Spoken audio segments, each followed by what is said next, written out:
بسم الله الرحمن الرحيم.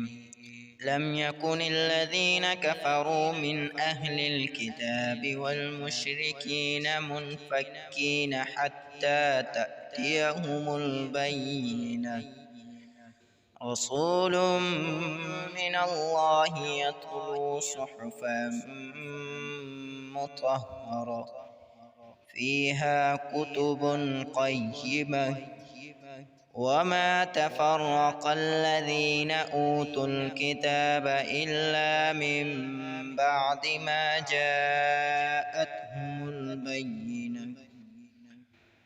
وما أمروا إلا ليعبدوا الله مخلصين له الدين حنفاء ويقيموا الصلاة ويؤتوا الزكاة وذلك دين القيمة.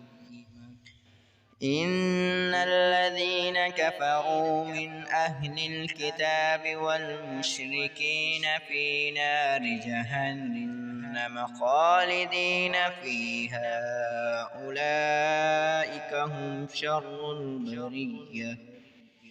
إن الذين آمنوا وعملوا الصالحات أولئك هم خير البرية.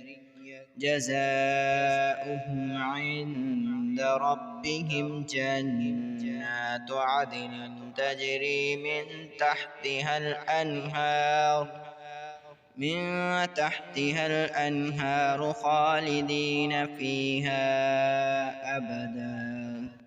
رضي الله عنهم ورضوا عنه ذلك لمن خشي ربه.